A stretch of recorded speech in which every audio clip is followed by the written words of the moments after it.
So you hear about property projects like this all the time, where the owner made a lot of money, but you never actually get to see the details or go inside. Well, that's all going to change today. We're going to get all your questions answered, including the financials, all the work involved, and then you can make a proper decision if this is something you can realistically do. Let's go.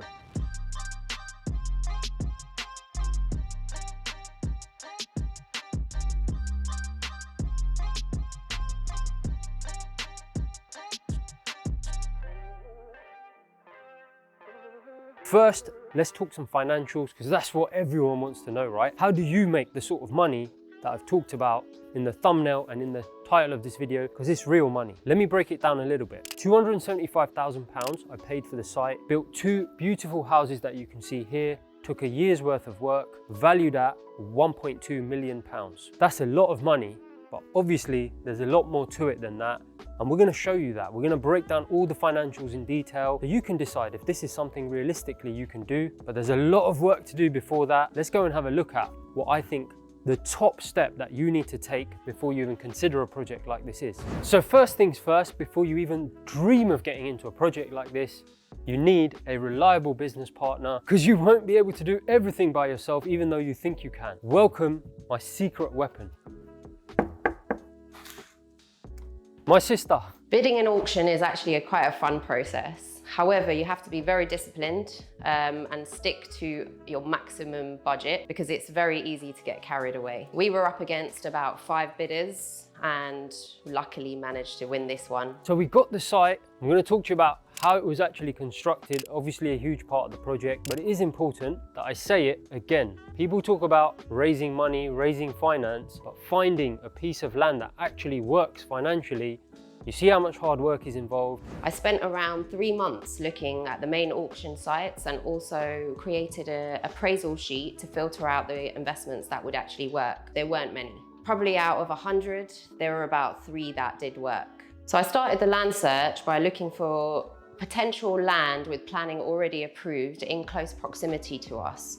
I felt more comfortable buying something in an area that we knew, and also with planning in place already, just because it would mitigate the risk as well as it would save us time with the build. Okay, most people are too lazy to do that type of work, so that's why you need to bear that in mind. If you're ready to put in that work, then this is the right field for you. Now, as much as I love building things, I prefer not to get my shirt dirty. So we had to look for some builders. So I got quotes from 3 reputable builders in the area. I was looking for the most reliable and quickest builder, as well as the cheapest. What I had to do was look at their previous projects, as well as their Google reviews, and then we chose one. So she sourced a builder who's going to do everything for us. We fixed the price of the contract. Don't forget, so important. A lot of people forget to do this. You need to fix as many costs as you can.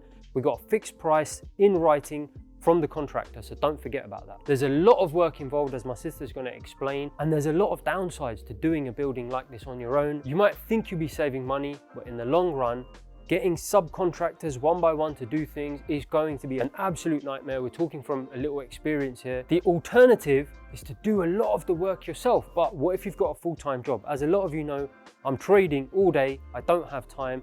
My sister also has her own job to take care of.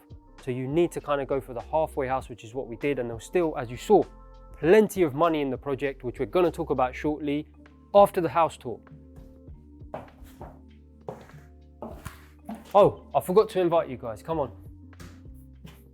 So we're in the kitchen. As you can see, we've put in bifolding doors going out to the courtyard. This will be an open plan kitchen living room with some beautiful worktops that we've put in, quartz marble, with black taps, black switches, so it's a black and white theme throughout. Before we go and see the rest of the house, I just want to talk about managing the build. So I had to make sure I kept on top of the builders, meeting with the site manager and project manager at least twice a week, as well as informing my brother, the investor, of all the decisions that have been going on. Even though there was planning in place, there was still a lot to do. There were a lot of surveys, drawings, planning condition discharges to deal with. I hired a low-cost interior designer who was just starting out. She helped me with the interiors as well as creating CGIs. This really helped with marketing the property. So from the kitchen, you come through the hallway into the ground floor bedroom. This is with an ensuite shower room, and it's got access to the back as well. So you've got your back door here. So here's the ensuite.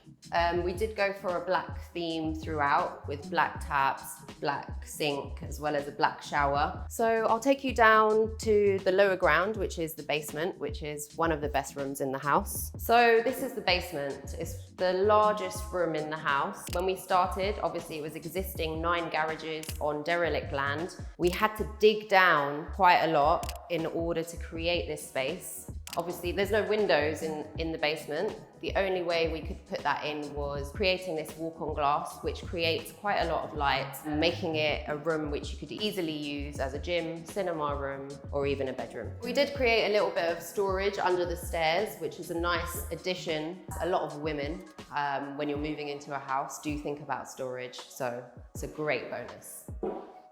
Now, I'm gonna take you up to see the rest of the house. So as you can see, the master bedroom has a lot of light. We've put a lot of windows in to create natural light, as well as a flat green roof, which does look rather beautiful as well. So let me show you the master bathroom now. Come with me. What are you doing? Get out of the way. So this is the master bathroom. You've got your toilet, the basin, as well as the shower, which is all matching. We've gone for the same flooring throughout, the flooring and the walls, just to keep it a little bit more low cost and easy to clean as well. And then we've got a bit of additional storage, which is great. Oh, well, you can hide annoying people away. As well as the landing space, we have created a really nice skylight, as well as a huge window. I would recommend when doing a project to try and put in as many windows as possible. I know a lot of it's down to the architect and the planning. However, it does make a huge difference with the price. So that's the house tour done, guys. Let me just show you a little bit of the outside, because it's really important to have a good landscaper on board doing the paving. We have put in a couple of parking spaces because we are in London, and you know how parking spaces are very difficult to find and worth quite a lot. So we have put in, I know we're still doing the last bits of work on the car park space, but there will be enough space for 2 cars to park, and it will have a driveway which will be gated as well. So it will be a gated development, which will add some value to the property as well. So we're gonna head back to my office and I'm gonna take you through step by step the financials of how I made £250,000 on this project. However, it's just worth reflecting, as you saw. Without my secret weapon, I'd have been completely stuffed. That's something you need to consider. People talk about how easy it is to make money in property. You saw yourself just how much work is involved, even when you have a building company doing everything for you. There's dealing with the council, there's dealing with the local residents, there's dealing with all the teething issues, there's dealing with the thousands of questions the building company and workers are going to be asking you, and they will ask you. And that's where having a good partner comes in. Let's head back and look at the financials. So we're back at my office as promised to summarize step by step the financials, so you can see just how possible this is for you to do it if you're willing to do some hard work and install the right people. So let's summarize what we've learned today in today's video. Step 1, source a piece of land, preferably with planning permission. In our case, it was £275,000. Now you may be wondering where to get that sort of money from. You can borrow that money with a small deposit against an existing asset like a house, or you can find an investor. People who tell you it can be done with no money down or zero money are talking out of their backside and leading you on. In my case, I put all the money up myself from my personal trading profits. Moving on, there will be some additional costs of around £50,000 stamp duty and some additional council fees and facility costs for the development. Again, this can be borrowed, as I will explain. Now, step 2, we discussed we got a company to do the whole project. We agreed a price of £560,000. It was a contract which was fixed and the builders have stuck to it. So that's £885,000 so far. Now, whilst I put the land purchase price of £275,000 myself, I did decide to borrow the building cost as a development loan so I could get leverage out of the project. The less you put in yourself, the more return you can of course make, but that comes with increased risks. So I kind of had a nice balance of me buying the land with my own money, but borrowing to build, a nice balance of both. That development cost cost around £60,000 in finance costs. So total cost of this project with all of those three items, £945,000, say £950,000. We recently had it valued at £1.2 million. The brand new Elizabeth line is just around the corner, as is the busiest and most popular road in the local area. So £1.2 million, £600,000 each house. That's a nice £250,000 profit, £250,000 if we decided to sell. Now, I have had some serious offers to sell close to asking price, but the rental market is actually really hot right now.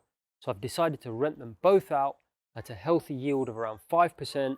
You may have seen the tenants have already moved into one house and they're starting to move into the other one in 2 days' time. That means I can start to build a portfolio I can rely on for passive income, or potentially even sell for even more in a few years if another project comes up. So you can see anyone can do this, and even if you don't have the initial 275,000 to put in, you could in theory have borrowed the initial 275,000 using a deposit of around £50,000, which may have added another 30,000 or so financing costs, but still have left you with a healthy profit of around £200,000. That's a 400% return. £50,000 in, £200,000 out. Now, I know people say you can do this with no money down. You are dreaming. You will need some money. Personally, I used my trading profits, so you could raise that initial outlay from your day job, saving up, then start if you're really passionate about the property business. But this isn't easy. As you saw in today's video, it does require a lot of hard work and having the right secret weapons in place. In my case, my sister. Hopefully you enjoyed that video and finally got a proper insight into how this business really works, not just some airy-fairy, misleading nonsense that you can buy a property and flip it. Property is fraught with risks and requires hard work and the right people around you, just like any business does. Any comments or questions, just ask below, and don't forget to subscribe for more videos like this. See you next time.